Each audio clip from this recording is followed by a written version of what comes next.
자, 이번 이야기는 시청자 봄봄님께서 시들무에 찾아와 주셨습니다. 오늘 봄봄님께서 들려주실 이야기는 이것도 꽤나 충격적인 이야기가 될 것 같은데 같이 한번 만나보도록 할게요. 네, 안녕하세요, 돌비님. 아이고, 봄봄님 안녕하십니까? 네, 안녕하십니까. 잘 지내셨어요? 네, 잘 지냈습니다. 네, 봄봄님께서 또 이렇게 자리를 지켜주셨습니다. 감사합니다.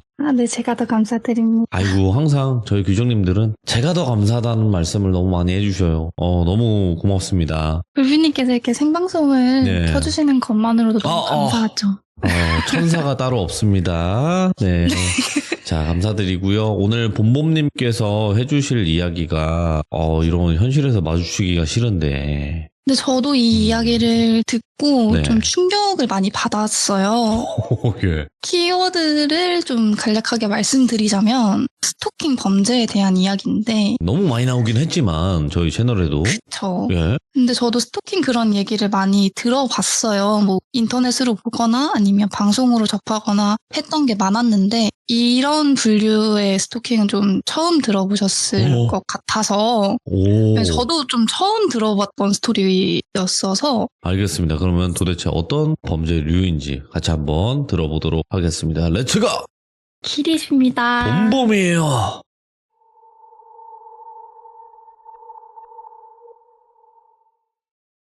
이 이야기는 제가 얼마 전에 들었던 얘기인데 스토킹 피해자가 남자분이세요. 친한 오빠가 스토킹 피해를 입으셨는데 이 친한 오빠가 대학교 초창기 시절 대학교 1, 2학년 그때쯤에 당했던 피해라고 해요. 지금은 한 30살 가까이 된 오빠라서 거의 이 이야기는 8, 9년 전으로 올라가겠죠. 처음에 이 오빠가 같이 알바를 하면서 친해지게 됐던 그런 여자인 동생이 있었대요. 근데 그 친구가 카페에서 같이 일을 했는데 그 여자애는 19살 그리고 제 친한 오빠는 20살 때부터 같이 일을 했다고 해요. 네. 그래서 성격도 괜찮고 되게 공부도 열심히 하는 친구구나 생각을 했고 서로 연락처는 있었지만 뭐 따로 밥을 먹거나 어디 데이트를 하거나 이런 거는 전혀 없었다고 하더라고요.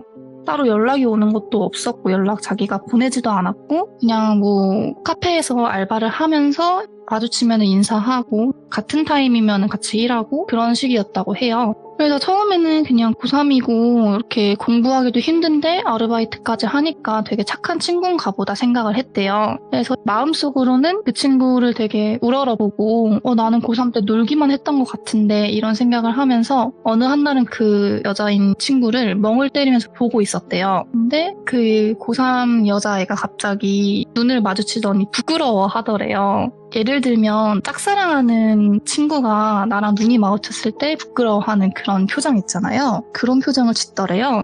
그래서 자기는 멍 때리다가 눈이 마주쳤는데 그 여자애는 그런 부끄러운 표정을 하고 있으니까 뭘까 생각을 하면서 자기는 다시 일을 했다고 하더라고요. 근데 그날부터 이 여자인 친구가 카톡을 계속 보내오기 시작을 하게 됩니다. 계속 카톡으로 저녁마다 밥 먹을 때 아니면 자기 전마다 오빠 오늘 뭐 해요? 이런 식으로 보낸다던가 아니면 오빠 나 어제 오빠가 내 꿈에 나왔는데 오늘도 좀 나와주세요. 이런 식으로 계속해서 반복적으로 연락을 했다고 해요. 근데 처음에는 이 친구가 연락도 완전히 안 하고 친하지도 않은 상태에서 갑자기 그 다음날부터 연락을 계속 보내는 거잖아요. 누가 보면 사귀는 사이처럼. 이 친구가 아직 어리니까 뭔가 오해를 했던 일이 있었나 싶어서 그냥 귀엽게 처음에 넘어갔다고 해요. 그러면서 답장도 그냥 몇 번 해주고 그냥 뭐 땡땡아 지금 시간이 좀 늦었으니까 자야 되지 않을까? 이렇게 보내거나 아니면 그 친구는 미성년자고 자기는 성인이니까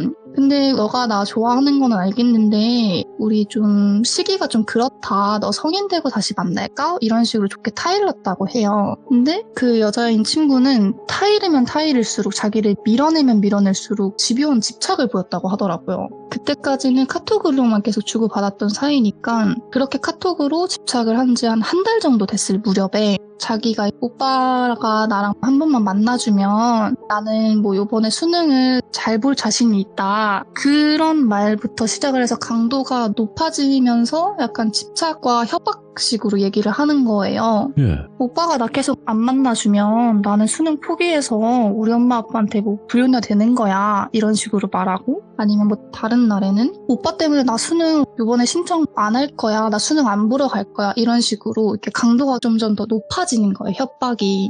예. 그래서 이 오빠는 이 친구가 너무 어리니까 짝사랑을 하다가 내가 계속 밀어내서 좀 상처를 많이 받았나 보다 생각을 했대요. 저였으면 이렇게까지 생각을 안 했을 것 같은데 네. 그래서 정말 좋게 타이른 거죠. 전화를 걸어서 땡땡아 너 이러면 안 돼. 이런 식으로 좋게 타일렀대요. 근데 이 친구가 그러면 오빠 나 한 번만 카페에서 만나주라. 한 번만 데이트해주면 안 돼? 라고 했대요. 그래서 데이트까진 그렇고 그냥 카페에 만나서 커피 한잔 하면서 얘기를 하자 라고 해서 카페에 약속을 잡아서 제 친한 오빠가 나가 있었어요. 근데 그 여자인 친구가 자기 친오빠를 데리고 왔대요. 그 자리에. 네. 그래서 누구시지? 이렇게 했는데 그 땡땡이가 내 친오빠야. 그냥 같이 왔어. 이런 식으로 얘기를 해서 세 명이서 갑자기 얘기를 하게 된 거죠. 근데 제 친한 오빠는 이게 도대체 무슨 상황이지? 생각이 든 거예요. 왜냐면은 자기는 이 친구를 좀 정중하게 거절을 하려고 나왔는데 자기 친오빠를 데리고 온 상황이잖아요. 그래서 제 친한 오빠가 근데 어떻게 같이 오신 거냐? 제가 좀 어떤 대화를 하려고 온 건데 혹시 왜 오신 거냐라고 이렇게 정중하게 여쭤봤대요. 근데 그 친오빠가 아니 그냥 내 동생이 좋아한다는 남자길래 얼마나 잘생겼는지 궁금해서 얼굴 한번 보러 왔어요 라고 얘기를 한 거죠. 그러니까 이 상황도 좀 자체가 어이가 없잖아요. 그래서 어쨌든 셋이서 좋게 얘기를 하고 그날 하루는 마무리가 된단 말이죠. 근데 그 일이 있고 나서 다음 날부터 집 앞에 편지들이 놓여있는 걸 보게 되는 거예요. 근데 그 편지들이 한 번은 그냥 A4 용지 적어가지고 사각형으로 접어서 놔두던 편지였고 다른 날에는 진짜 편지 봉투에 있는 그런 편지였고 또 다른 날에는 메모장에 그냥 써져 있는 그런 편지 같은 거였고 네. 또 어떤 날에는 꽃이 같이 있는 그 편지지 있잖아요. 꽃이 뭐 얇게 한 송이 붙어져 있는 편지지들이 있거든요. 그런 식으로 있던 편지들이라든지 그래서 이 오빠는 처음에는 그 A4 용지 편지를 봤을 때 이게 뭔가 전단지인가 싶어서 열어봤대요. 근데 글씨체가 딱 봤을 때 약간 남성이 쓴 것 같은 글자였대요. 그래서 이거 뭘까 이렇게 해서 내용을 이렇게 자세히 들여다본 거죠. 근데 거기에 자기가 편지를 쓴 사람이 누구라고는 밝히진 않고 내용이 당신을 처음 봤을 때부터 첫눈에 반했습니다. 우리가 이런 관계가 되면 안 되는 거는 자긴 너무 잘 알지만 그래도 한번 뭔가 좀 썸씽이 있었으면 좋겠습니다. 오. 만약에 제 편지에 동의하신다면 뭐 어디 공원으로 몇 시까지 나와주세요 라는 내용이었대요. 근데 솔직히 말하면 무섭잖아요. 누가 보낸 건지도 모르고 어떤 여자가 보낸 건지도 모르고 진짜 설마 그 친한 그 카페에 같이 알바했던 여자 동생이 보낸 건가? 우리 집은 어떻게 알았지라고 된 거죠. 그래서 그 편지는 무시를 했대요. 그래서 그 다음 날에는 그 편지지에 들어있는 편지였던 거예요. 그래서 그 편지도 또 무슨 내용인가 보니까 이번에는 되게 아기자기한 글씨로 오빠 안녕하세요 잘 지내죠? 이런 식으로 시작을 해서 나는 그 카페에 같이 일했던 동생을 돌비라고 할게요. 나는 돌비예요. 제가 오빠가 아무리 절 거절했어도 저는 오빠를 끝까지 쫓아다닐 거예요. 이런 식으로 편지가 써져 있는 거예요. 그래서 그 제 친한 오빠가 이걸 보고 화가 나는 거예요. 왜냐면 어제 봤던 편지도 그렇고 오늘 봤던 편지도 그렇고 이 친구라는 게 확실한 거잖아요. 근데 글씨체는 분명히 다르긴 했는데 뭔가 이 친구인 것 같아서 바로 전화를 걸었대요. 야 돌비야 너 내가 거절했는데 이렇게까지 하면 어떡하냐. 어제랑 오늘이랑 왜 우리 집까지 찾아와서 편지를 준 거냐. 그리고 우리 집은 어떻게 알았냐라고 물어보니까 돌비가 저 어제는 간 적 없는데 오늘만 갔어요 라고 한 거지. 그래서 제 친한 오빠는 당황스럽잖아요. 그럼 어제 그 편지는 누가 쓴 걸까? 근데 그 돌비라는 애는 나는 어제 간 적 없다. 그리고 오빠가 내 마음 안 받아주면 나는 계속 편지를 보낼 거다. 나중에는 뭐 집 안까지 넣을 거다. 그러니까 그 전에 내 마음을 받아달라. 이런 식으로 강압적으로 나오기 시작을 한 거예요. 그래서 제 친한 오빠가 너무 소름이 돋아서 바로 전화를 끊고 그 전화랑 카톡을 다 차단을 했다고 하더라고요. 근데 그 다음 날에는 또 메모지에 붙어있는 편지, 또 그 다음 날에는 그 아까 말씀드렸던 그 편지지에 꽃 붙어있는 편지지. 그게 계속 번갈아 가면서 하루마다 바뀌면서 편지가 오는 거예요. 그래서 이게 좀 화가 나니까 그 편지를 읽지도 않고 다 쓰레기통에 버린 다음에 경찰에 신고를 했대요. 근데 아시다시피 알다시피 경찰분들은 집 앞에 편지가 있는 걸로 뭔가를 해주진 않잖아요. 특히 아. 남성분들한테는. 예. 그래서 그 경찰분이 아저씨셨는데 아저씨한테 얘기를 하니까 그 아저씨가 되게 짝사랑하는 어떤 여학생이 놔두신 것 같은데 그 정도 했으면 마음 받아주세요. 이런 식으로 하고 그냥 순찰 좀 강화해주겠다라는 말만 하고 끊었다고 하더라고요. 그러니까 스토킹을 지금 당하고 있는 건데 예. 그래서 이 오빠는 너무 어이도 없고 짜증나는 상황이지만 어떻게 할 방법이 없잖아요. 그래서 그냥 계속 그 편지가 오는데도 그냥 계속 오는 족족 버리고 뭐 어떤 뭐 그런 글 같은 것도 궁금하지도 않았다고 하더라고요. 그러니까 처음에는 이 여자애만 그 편지를 보내는 줄 알았으니까 그 편지를 계속 무시한 지 몇 주가 지나고 나서 돌비의 친오빠 있잖아요. 그 오빠가 자기 집 공원 앞에 자기 기다리고 있었대요. 누군가 이렇게 기다리고 있는 것 같아 보여서 여기 왜 찾아왔냐 어떻게 찾아왔냐 라고 물어보니까 돌비 친오빠가 아니 내 편지에 답장을 안 주니까 찾아온 거 아니야 라고 얘기를 하는 거예요. 그래서 아니 편지를 보내준 적이 있냐 나는 돌비 편지밖에 못 받았다 라고 하니까 그 돌비 친오빠가 아닐 텐데 우리 이틀에 한 번꼴로 편지 보내기로 했는데 라고 얘기를 한 거죠. 그러니까 이 돌비 친오빠랑 돌비랑 제 친한 오빠한테 편지를 보내고 있었던 거예요. 하루하루 번갈아 가면서. 그래서 오늘은 내가 편지를 주는 날이라서 내가 온 거다 라고 한 거죠. 돌비 친오빠가. 그러니까 제 친한 오빠 너무 당황스럽잖아요. 그래서 그 편지가 물론 맨날 그 편지를 열어본 건 아니지만 첫째 날 둘째 날 그때 분명 내용이 연애 편지였단 말이에요. 내 마음을 받아달라는 편지지. 그런 내용이었고 심지어 그 남자 같은 글씨체라고 했잖아요. 그 글씨체가 그 돌비 친오빠가 보낸 거였어요. 예. 그래서 제 친한 오빠가 짜증이 나서 그럼 첫날에 혹시 A4 용지에 글 써서 보낸 거 당신이냐 하니까 맞대요. 그래서 그러면은 혹시 그 친오빠 분이 나한테 첫눈에 반하신 거냐 물어보니까 맞대요. 너무 소름이 끼치잖아요. 그래서 그럼 집은 어떻게 알았냐라고 하니까 그거는 비밀이래 알려줄 수가 없대요. 예. 그러면서 뭐 우리 둘 중에 한 명 마음을 받아줄 때까지 자기네들은 이렇게 맨날 편지를 보낼 거라 라고 얘기를 하는 거죠. 그 친오빠가.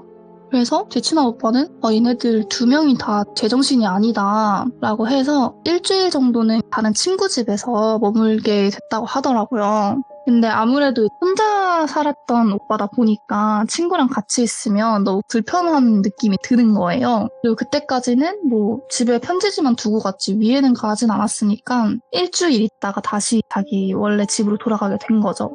근데 일주일이 지나고 집에 딱 오자마자 현관문 앞을 봤는데 편지가 쌓여 있는 거예요. 왜냐면 일주일 동안 계속 편지를 놔뒀을 거니까. 그래서 편지 그거를 다 버리려고 편지들을 다 들었는데 거기 저희 면도칼 아시죠? 그 면도칼들이 이렇게 우수수 떨어지는 거죠. 그러니까 편지들 사이사이마다 면도칼을 다 놔뒀던 거예요. 그리고 나서 제일 마지막에 제일 바닥에 있던 편지지를 봤는데 그 편지지에 빨간색으로 이 편지 꼭 열어봐 이런 식으로 써져 있었대요. 그래서 너무 무서우니까 일단은 집에 들어가자라는 생각으로 그 편지지만 들고 집에 들어가서 문을 이중잠금을 해놓고 그 편지지를 열어보게 됩니다. 근데 열어봤는데 거기 뭐라고 써져 있냐면 너 우리 버리고 어디 간 거야? 내가 일주일 동안 찾아왔는데 도대체 이 편지를 읽지도 않고 가져가지도 않고 뭐 하는 거야?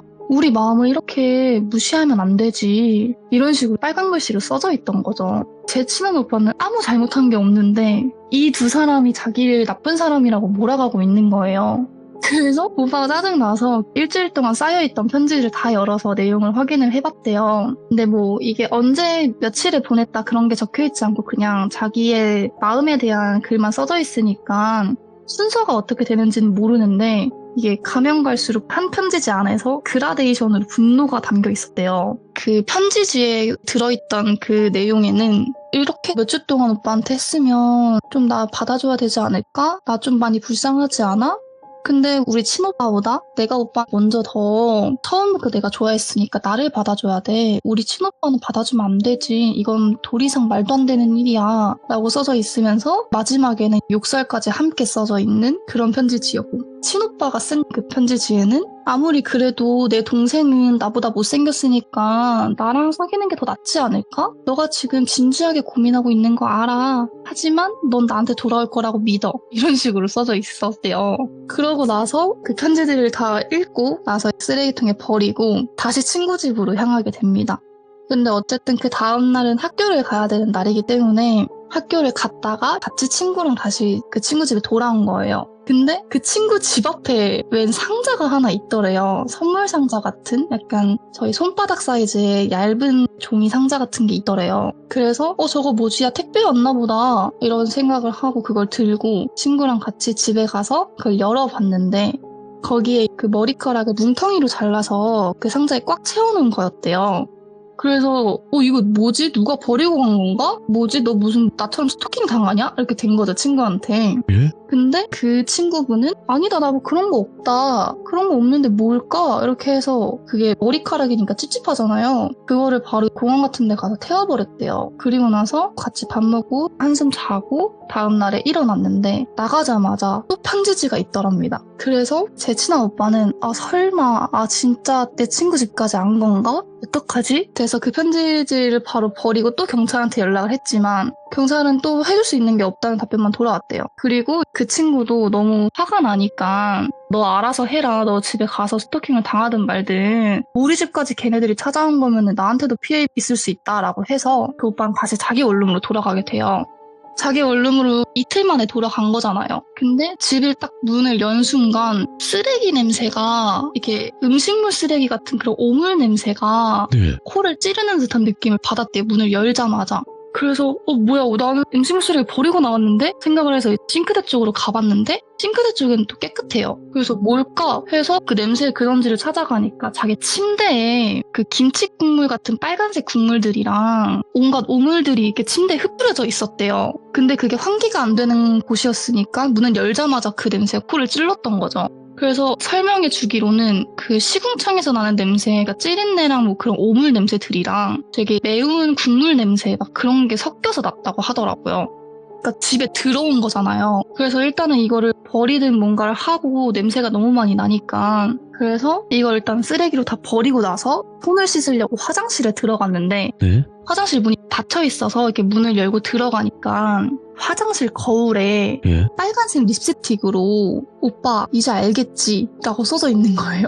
미쳤네 이거. 예. 그래서 얘 뭐지? 진짜 이상하다. 나 진짜 어떡하지? 우리 집안까지 들어왔네. 이런 생각을 하면서 일단 그걸 증거니까 증거 사진 찍어놓고 네. 그리고 나서 목이 너무 타가지고 냉장고를 열어봤는데 냉장고에 자기가 사놓지 않았던 우유가 있더래요. 흰 색깔 우유가. 그래서 이거 뭐지? 이래서 드는 순간에 그 우유 큰 곽 있잖아요. 그 큰 곽 밑에 쪽에 또 빨간색으로 뭐가 써져 있더래요. 그래서 뭘까? 뭐야 이거 뭐야? 또 걔가 놔두고 간 건가 해서 보니까 엄청 좀 약간 지렁이 같은 글씨로 욕설이 많이 섞여 있어. 제가 최대한 순화해서 말씀드릴게요. 예. 이 우유 내가 사다 놓은 건데 너가 먹으면 어떻게 될지도 몰라. 근데 어떻게 안 될지도 모르니까 한번 마셔봐. 이런 식으로 그 밑에다가 조그맣게 써져 있는 거예요. 욕설이랑 함께. 그래서 이것도 증거잖아요. 그리고 어떻게 보면 지금 거의 사회협박을 받고 있는 거일 수도 있고 그 우유곽 안에 뭐 지문 같은 게 묻어 있을 수도 있고 되게 소중한 증거니까 일단 그거를 사진을 찍어놓고 경찰한테 또 연락을 하게 된 거죠. 근데 경찰분이 답변이 그때 당시에 한 8년, 9년 전이니까 네. 그때 당시는 남성분이 스토킹을 받으면 여성분한테 처벌이 그렇게 크게 안 갔었대요. 약했죠 법이. 네. 예. 분명히 집에 안에 들어와갖고 지금 여자애가 립스틱으로 글을 쓰고 갔는데 네. 경찰이 아니 근데 해줄 수 있는 게 없다. 지금 직접 다치신 것도 아니고 그리고 그 우유도 그 친오빠가 놔두고 간 건지 그 여자애가 놔두고 간 건지 모르니까 이거는 그냥 뭐 어떻게 해줄 수 있는 방법이 없다. 그 여자애를 뭐 찾아가서 우리가 구속해가지고 수사할 수가 없다라고 된 거예요. 억울하잖아요. 그래서 일단 그렇게 하고 자기는 증거는 계속 갖고 있는 상태로 그냥 넘어가게 되는 거죠. 그러고 나서 학교를 갔다가 옵니다. 다음 날에 학교를 갔다가 와서 집에 비밀번호를 치고 들어가려고 하는데 집 안에서 소란스러운 소리가 들리는 거예요. 집에 분명히 아무도 없고 자기 혼자 사는 원룸인데 소란 소리가 왜 들리지? 어떤 소리일까 해서 비밀번호를 딱 치고 들어갔는데 그 돌비랑 돌비 친오빠가 격렬하게 몸싸움을 하고 있는 거예요. 자기 집에서. 그래서 제 친한 오빠는 당황스럽잖아요. 네. 이렇게 마주칠 줄은 몰랐던 거죠. 얘네가 이미 우리 집에 한번 들어왔던 적이 있는 애들인데도 이렇게 마주칠 줄은 몰랐던 거예요. 네. 그래서 일단 제 그 친한 오빠가 당황하니까 너네 뭐야? 너네 어떻게 들어왔어? 이렇게 하니까 돌비가 갑자기 칼을 들고 오더니 자기 되면서 오빠 나야 아니면 내 친한 오빠야? 지금 선택해야 돼. 우리 이게 이 상태로 계속 놔두면 둘 중에 한 명 죽어. 이런 식으로 돌비가 말을 했대요. 그리고 돌비 친오빠도 와가지고 빨리 선택하라. 오늘 안에 선택해야지. 우리 둘 다 산다고. 너가 선택을 해줘야 된다. 그래서 제 친한 오빠는 아니다. 일단은 그럼 둘이 진정을 하고 둘 다 진정을 하면은 내가 그때 얘기를 하겠다. 집에 잠깐 있어라 라고 하고 나서 제 친한 오빠는 경찰에 신고를 하러 갑니다. 왜냐하면 그 2명의 스토킹범 다 집 안에 있는 상태잖아요. 그러니까 몰래 이제 내려와가지고 경찰한테 전화를 하게 돼요. 그래서 경찰한테 전화를 하고 그 경찰이 알겠다 그러면 이제 가겠다 라고 해서 경찰 출발한다는 그런 문자를 받았고 친한 오빠가 자기 혼자 궁금하니까 또 올라가게 되는 거예요. 저 같으면 경찰이랑 같이 올라갈 것 같거든요. 근데 제가 친한 오빠는 그때 당시에는 그냥 너무 궁금해서 혼자 올라가 봤대요. 근데 올라가 보니까 또 소란스러운 소리가 들려서 비밀번호를 치고 딱 문을 여니까 그 돌비의 친오빠가 돌비를 찔 기세로 그렇게 하고 있는 거예요. 어떤 물건으로 그 동생을 찌려고. 그래서 이제 제 친한 오빠는 놀랬으니까 그럼 안 된다. 그게 말리고 나서 그때 얘기를 한 거죠. 나 경찰에 신고했다. 경찰에 신고했는데 이거 봤으면 너 지금 살인미수다. 이러면 안 된다. 친동생을 그렇게 어떻게 하냐. 아무리 사랑 때문에 그래도. 라고 하고 나서 말을 하니까 그 돌비 친오빠는 그 자리에서 도망을 갔대요. 그리고 돌비도 경찰에 신고를 했다고 하니까 자기가 이 상태에서 걸리면 안 되잖아요. 집에 몰래 들어온 거였으니까 처벌을 받을 수도 있어서 돌비도 바로 도망을 갔다고 하더라고요. 그러고 나서 경찰이 왔는데 경찰이 왔을 때는 아무것도 없잖아요. 근데 그 바닥에 놓인 칼 한 자루밖에 없고 그 범인들이 없는 거니까 그래서 경찰은 그날 순찰을 더 강화하겠다. 이상한 여자나 남자 보이면 자기들이 뭐 귀가 조치하겠다 이런 식으로 하고 그냥 갔대요 또. 그리고 나서 며칠 정도 동안은 편지도 안 오고 누가 찾아오지도 않았다고 합니다. 그리고 나서 자기가 친구랑 이런 스토킹 피해를 얼마 전에 받았었다라는 얘기를 하면서 술을 한 잔 했대요. 그리고 밤 한 12시, 1시가 넘어서 집으로 가고 있었다고 해요. 근데 갑자기 발에 뭐가 걸리는 느낌이 들더니 자기가 넘어진 거죠. 근데 자기가 지금 술에 취한 상태니까 내가 뭐를 잘못 밟고 넘어졌나 보다 라고 생각을 해서 다시 일어나려고 하는데 발에 뭐가 잡고 있는 그 느낌은 안 없어지는 거죠. 그래서 보니까 골목길이었는데 그 사이 전봇대랑 어떤 차 사이에 조그맣게 검은색 물체가 자기를 잡고 있는 거예요. 이렇게 쪼그려 앉아가지고 자기 발목만 잡고 있는 거죠. 그래서 뭐 하는 거예요? 놓으세요! 막 이런 식으로 해서 막 이렇게 실랑이를 하다가 얼굴을 보니까 그 돌비 친오빠가 자기 발목을 쪼그려 앉아서 잡고 있는 거예요. 근데 힘이 너무 세서 자기가 어떻게 할 수가 없었대요. 그래서 돌비 친오빠를 막 얼굴도 때리고 막 여기도 때리고 저기도 때리고 하면서 놀라고 뭐 하는 거냐고 발길질하면서 그렇게 했는데 그때 갑자기 어떤 여자가 소리를 지르면서 다가오더니 자기 배가 엄청 아픈 느낌이 들더래요. 뭐야 이거? 그래서 뭐지? 막 이렇게 하다가 정신을 잃었다고 하더라고요. 그러고 나서 눈을 뜨니까 병원이었대요. 그래서 어떻게 된 거지? 그래서 그때 마침 경찰이 와가지고 경찰한테 사건 얘기를 들어보니까 스토킹을 했던 그 돌비랑 돌비 친오빠 있죠? 남매가? 그 남매가 그 오빠한테 안 좋은 일을 하려고 했던 거죠. 그래서 돌비 친오빠가 그 발목을 잡고 있고 그 돌비가 그 위험한 물건으로 해하고 제 친한 오빠의 배를 친 거죠. 그러니까 좀 안 좋게 할 심상으로. 그래서 진술을 들어보니까 이 사람이 우리 둘을 가지고 장난을 했다. 언제는 내 오빠가 좋다 그랬다가 언제는 내가 좋다고 했다. 근데 뭐 내가 아무리 말해도 우리 친오빠가 아무리 말해도 뭐 자기는 그런 적 없다고 얘기하는데 아니라고. 나는 이 친한 오빠랑 사귀었고 내 친오빠도 이 친한 오빠랑 사귀었다. 그러니까 얘는 지금 양다리다. 이런 식으로 우와. 혼자 망상을 하고 있던 거예요. 근데 그 친오빠도 마찬가지로 이 똑같은 망상을 하고 있었다고 하더라고요. 그 진술서에. 그래서 이제 형사들도 어이가 없잖아요. 이게 어떻게 보면 사람이 죽을 수도 있는 사건인데 이렇게 자기 마음을 안 받아줬다고 2명이서 작당을 해가지고 1명을 그렇게 담가버리려고 하는 게 어이도 없고 그리고 자기네들은 무조건 사귀었던 사이다. 뭐 자기네들은 일부러 죽이려고 한 게 아니라 얘가 우리한테 거짓말을 했다 이런 식으로만 나오니까 자기 범죄에 대해서는 전혀 인정을 안 하는 거예요. 둘 다. 그래서 제 친한 오빠가 합의는 없다. 나 이 사람들 때문에 지금 몇 달간 너무 힘들었고 죽을 뻔했다. 그냥 이 사람들 그냥 깜빵 보내라 이런 식으로 된 거죠. 그래서 결국에는 그 2명은 깜빵에 갔다고 합니다. 그래서 제 친한 오빠가 이 이야기를 끝으로 말해준 거는 내가 아무리 잘생겼어도 남자한테 이렇게까지 스토킹을 받아볼 정도로 살진 않았는데 예. 그 둘이 약간 뭔가에 씌인 거 아니었을까 아니면 둘 다 정신이 아픈 거 아니었을까 라고 얘기를 해주더라고요. 아니, 근데 이 오빠가 실제로 좀 잘생기긴 했어요. 키도 크고 예. 몸도 어느 정도 다부지고 생긴 것도 살짝 여성스러움과 남성스러움이 같이 공존하는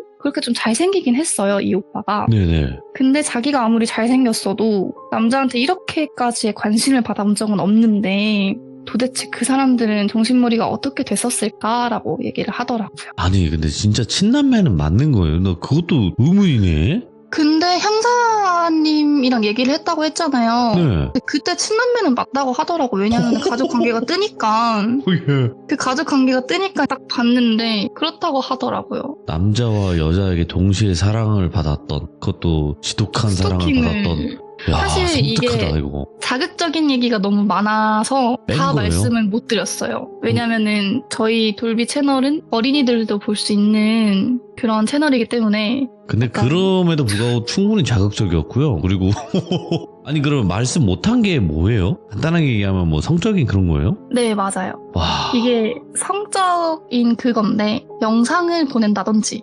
아니면 물건 같은 거 그런 거를 집 앞에 편지랑 같이 논다든지 미쳤네. 그런 게 있었다고 하더라고요. 자세히는 더 이상 말씀 못 드리겠습니다. 근데 저희 시청자분들도 이야기를 들으면서 답답해하니까 그런 말씀들을 하겠지만 경찰분들을 그때 당시에 이상하다 아쉬울 수 있어요. 대처가 아쉬울 수 있습니다. 충분히. 근데 경찰분들도 경찰분들의 입장이 있는 거는 명확히 맞는 거고, 그리고 지금 같은 맞습니다. 경우는 스토킹 범죄 처벌이라든지 이런 것들이 굉장히 그나마 좀 강해져 있는 상태잖아요. 맞습니다. 예, 근데 과거에는 솔직히 잘 치부를 안 해줬죠, 그거를. 그래서 특히 남자가 스토킹 피해를 당했다고 하면 네. 처벌 수위가 엄청 낮았다고 하더라고요. 네네. 그래서 지금이야 좀 많이 좋아지고 세상이 또 바뀌어가고 있는 중이겠지만 그 당시에 그 시기를 생각을 하고 이야기를 들어주시면 될 것 같고요. 그리고 또 아시다시피 진짜 불철주야 정말 고생하시는 경찰분들도 많아요. 근데 맞습니다. 간혹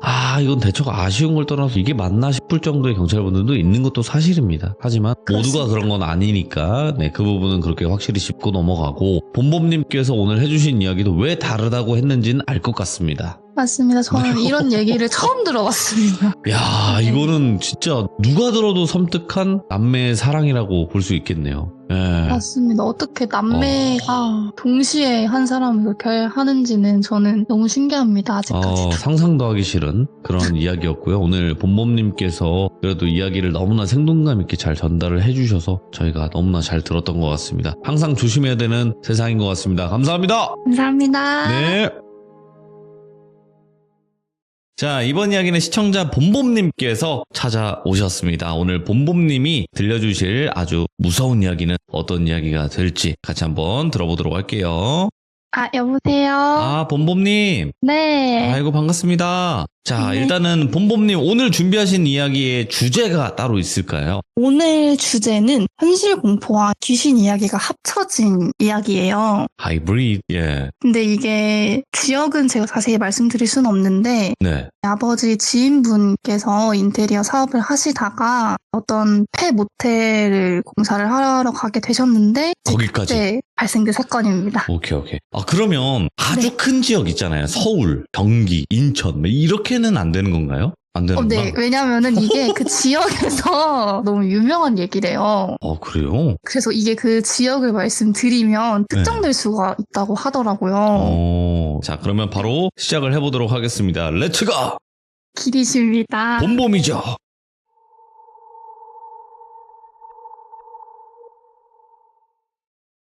아까 전에도 말씀드렸다시피 지역은 저희 아버지 지인분께서 비밀로 해달라고 하셨고 왜냐면 이게 아직도 사건이 진행 중이라고 하셨거든요. 그래서 이 사건은 그 지역에서 굉장히 유명한 이야기이고요. 실제 그 지역 큰 시에서도 그 지역 사람들에게 이 모텔 얘기를 하면은 100 중에 한 80은 다 아는 그런 얘기고 몇십 년간 사건 사고가 그 자리에서 너무 많았대요.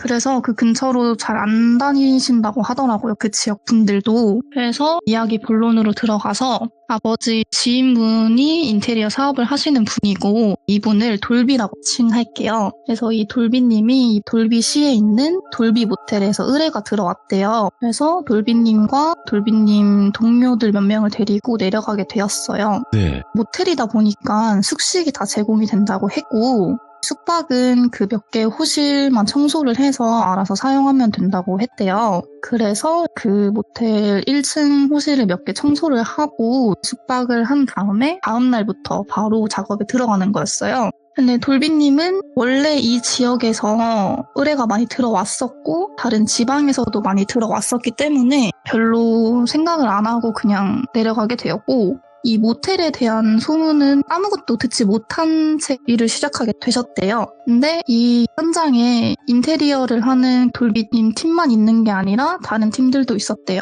뭐 예를 들면 수도 배관을 하는 팀이라든지 목수를 하는 팀이라든지 아니면 뭐 유리나 샤시를 전용으로 하는 팀이라든지 몇 팀이 다 진행을 하게 되었는데 이 돌비 모텔이 운영을 꽤 오래 안 했던 폐모텔이었대요. 그래서 다른 주인분이 그 모텔을 인수를 해서 싹 다 리모델링을 하고 다시 운영을 하려고 인테리어 업자를 부른 거였죠. 그래서 리모델링을 시작을 하고 층별로 조금씩 진행 중이었대요. 근데 거기서 5층을 진행할 때였는데 5층을 진행할 때 한 4시에서 5시 정도였는데 목수님들 팀에서 갑자기 큰 소리가 발생이 된 거예요. 오? 그래서 돌비님이 가봤대요. 근데 50대 목수 아저씨가 소리를 지르면서 피를 흘리면서 바닥에 쓰러져 있는 거예요. 그래서 돌비님이 보니까 얼굴에서부터 왼쪽 팔까지 나무 자르는 그라인더 아시죠? 그걸로 얼굴에서부터 왼쪽 손까지 다 싹 긁혀 있는 거예요. 어이구야. 그래서 피가 나고 있었던 거예요. 근데 그 목수님은 30년 정도 된 베테랑 목수셨고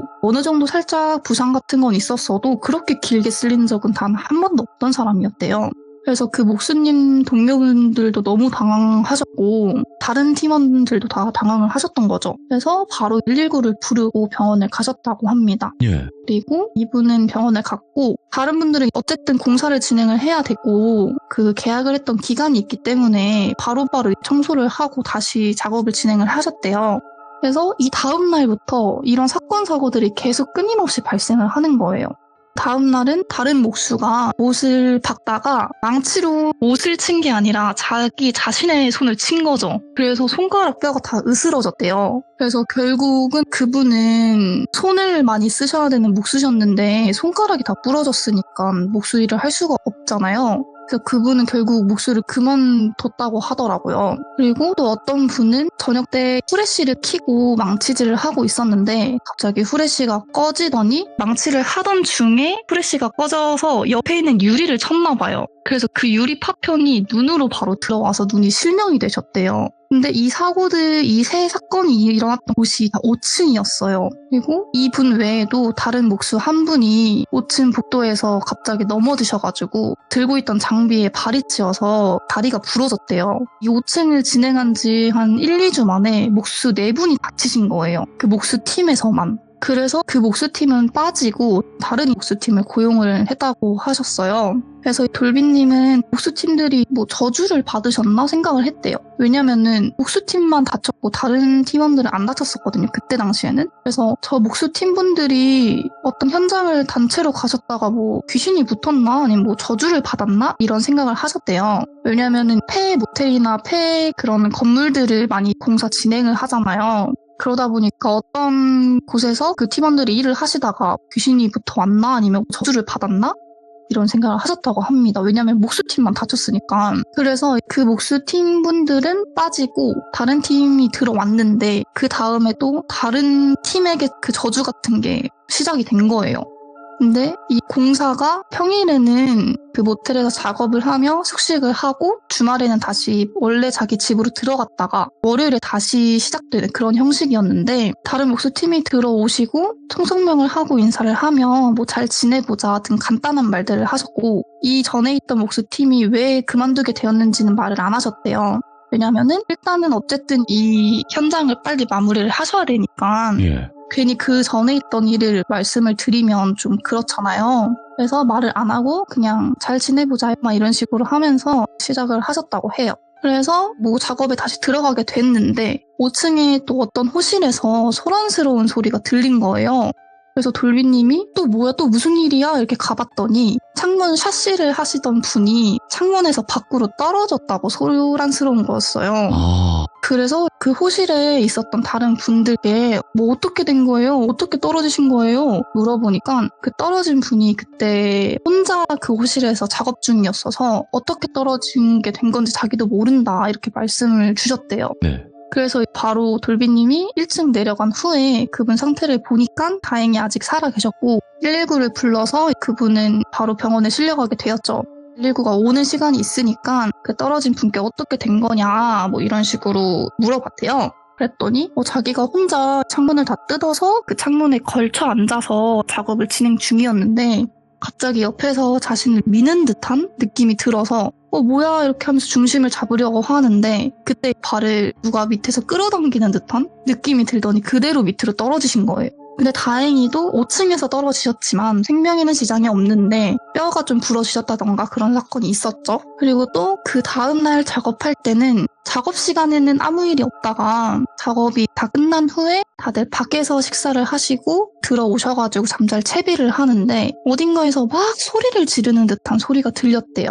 그래서 돌비님 팀이 저거 뭐야 이러면서 올라가 봤대요. 그 소리의 근원지를 찾아서 올라가 보니까 그 샷실을 진행하는 팀의 어떤 한 분이 5층 호실에서 소리를 막 지르면서 방방 뛰고 있었대요. 예. 그래서 다들 그분을 말리려고 김씨 왜 그래? 뭐 무슨 일이야? 왜 소리를 질러? 이러면서 진정을 시키고 1층으로 데리고 내려와서 그분이 잠을 자시던 방에 눕히니까 그대로 잠이 드셨대요. 그래서 다음 날에 그 소리친 분께 물어보니까 무슨 말이냐고 나 그런 적 없어요. 나는 밥 먹고 술 한잔하고 바로 와서 잤는데요? 이렇게 말을 하신 거예요. 네. 근데 그분이 2인 1실이었는데 그분이 어제 떨어졌던 그분의 룸메이트셨거든요. 그래서 그분이 혼자 잠을 자셨으니까 그분이 술을 먹고 취하고 나간 거를 아무도 모르는 거예요. 왜냐면 그 방에는 혼자 계신 거니까. 그래서 자기는 그런 적 없다. 왜 그러냐. 나 어제 술 먹고 잤다고. 이런 식으로 말씀을 하신 거죠. 그래서 돌비님과 돌비 팀원들은 되게 무섭잖아요. 왜냐면 이게 팀마다 사건 사고가 계속 일어나고 예.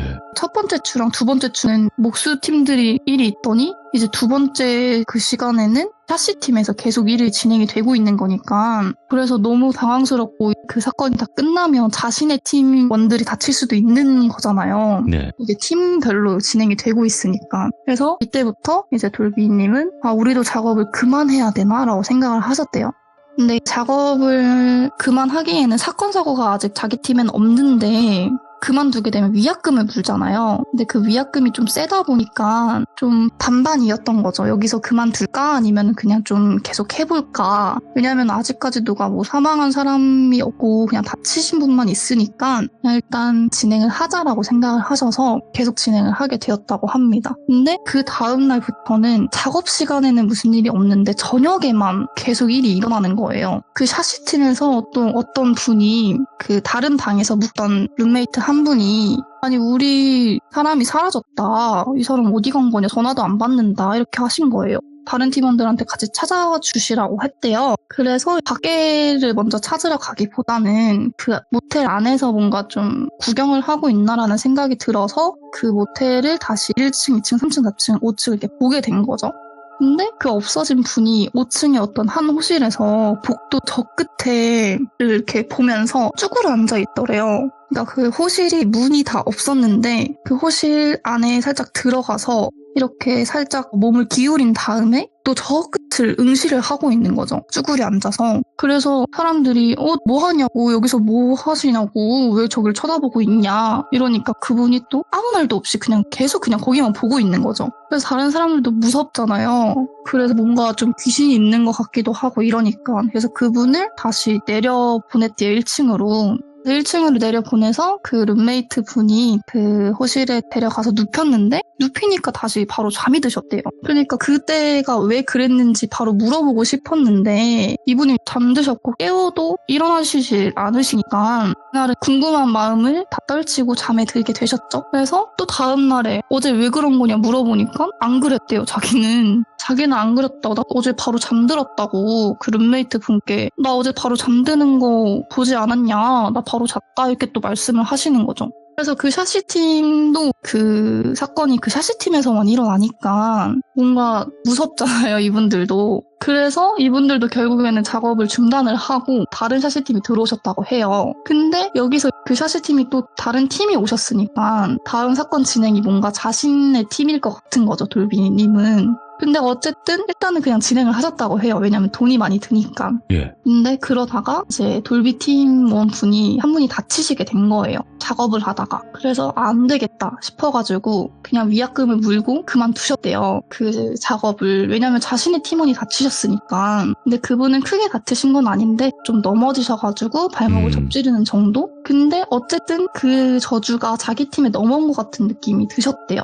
그래서 바로 위약금을 물고 그만두셨다고 하더라고요. 그래서 다음에 나중에 알고 보니까 그 돌비시에 있는 그 모텔이 한 10년 전부터 사건 사고가 끊이질 않았대요. 예. 어떤 분이 인수를 해서 다시 영업을 하면 그 모텔에서 사람이 죽거나 어떤 분이 뭐 안 좋은 선택을 하시거나 근데 그 안 좋은 선택을 하신 그 층이 5층인 거예요, 다. 전에 있던 그 인수를 해가지고 하셨던 그 주인분들 말을 들어보면 다 5층에서만 사건이 일어났대요. 어떤 분이 뭐 호실 퇴실 시간이 돼서 연락을 드렸는데 전화를 안 받아서 5층실을 딱 가서 노크를 했는데 아무 소리가 안 들려서 뭔가 좀 이상하다 싶어서 강제로 문을 개방하고 들어갔는데 안 좋은 선택을 혼자서 이제 하시고 돌아가신 분이 있거나 뭐 그런 사건이 끊이질 않았대요. 10년 전부터. 그래서 이게 흉흉한 그런 소문들이 동네에서는 다 알잖아요. 돌비 호텔에서 언제 뭐 누가 안 좋은 선택했대, 뭐 누가 죽었대, 뭐 아니면 살인 사건이 났대, 뭐 이런 소문이 다 돌잖아요. 그러다 보니까 거기는 장사가 너무 안 되는 거죠. 여행 온 사람들이나 한 번씩 들어가지 그 돌비시에 있는 다른 분들은 전혀 안 가셨대요.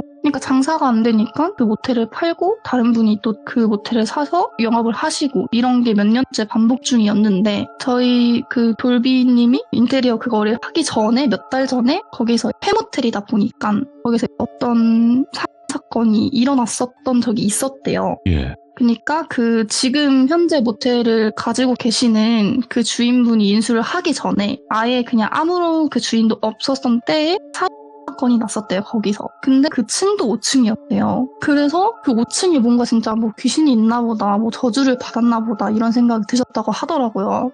그래서 거기는 더 이상 안 가고 싶다라고 했는데 그 돌비 모텔 사장님께서 아 근데 인테리어 할 분이 없다 제발 와서 해주면 안 되겠냐라고 계속 강하게 부탁을 하셨대요. 근데 무섭잖아요. 돌비님도 자기가 다칠 수도 있는 거고 아니면 자기 팀원들이 다칠 수도 있는 부분이니까 그래서 안 가겠다 나 그냥 못 하겠다고. 근데 그 돌비 호텔 사장님이 아 그럼 돈을 더 많이 주겠다.